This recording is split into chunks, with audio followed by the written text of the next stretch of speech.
Hello everyone. In this video, I will explain the initiative and referendum process in Arizona and how these tools support direct democracy as outlined in Arizona Constitution. I will begin with basic definitions, explain how each process works, compare and contrast the two, and then discuss their advantages and disadvantages. First, an initiative is a process that allows Arizona citizens to propose new laws or constitutional amendments without going through the state legislature. Sorry. If enough voters' signatures are collected, the proposal is placed directly on the ballot for voters to approve or reject. A referendum, on the other hand, allows voters to approve or reject the laws that have already been passed by the state legislature. In Arizona, referendums can be either legislative, meaning lawmakers voluntarily place a law on the ballot, or citizen led, where voters collect signatures to challenge a law before it takes effect. Next, I will explain how initiatives and referendums are created.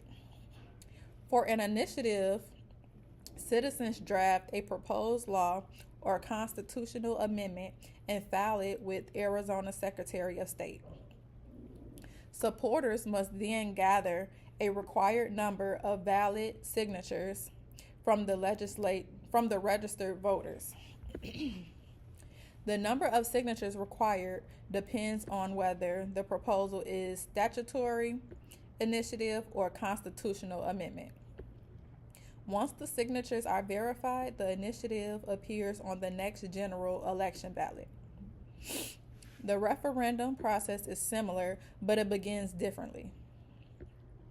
In a citizen referendum, voters oppose a law passed by legislature and must collect signatures within a short time frame after the law is enacted. If enough signatures are verified, the law is suspended until voters decide its fate at the ballot box. When comparing initiatives and referendums, both allow voters to directly participate in lawmaking, but they serve different purposes. Initiatives are proactive, giving citizens the power to create new policies. Referendums are reactive, allowing voters to review and potentially overturn decisions made by elected officials. Initiatives typically require more time and organization, while referendums often occur quickly in response to legislative action. There are several pros to initiatives and referendums. One major advantage is increased civic engagement. These processes empower citizens to have a direct voice in government decisions. They also act as a safeguard against corruption or unresponsive lawmakers by allowing voters to bypass the legislature when necessary. However, there are also cons. Complex policy issues may be reduced to simple ballot language, which can oversimplify important details.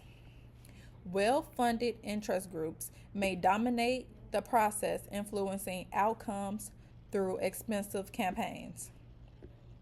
Additionally, frequent ballot measures can overwhelm voters and lead to confusion or low information decision making. Finally, initiatives and referendums strongly support direct democracy, a core principle of the Arizona Constitution. Arizona's framers believed government should remain accountable to the people and intentionally gave voters significant lawmaking authority. These tools ensure that political power does not rest solely with the elected officials, but remains in the hands reflecting progressive era values that continue to shape Arizona governance today. Okay, that's all I have for you. Thank you for watching.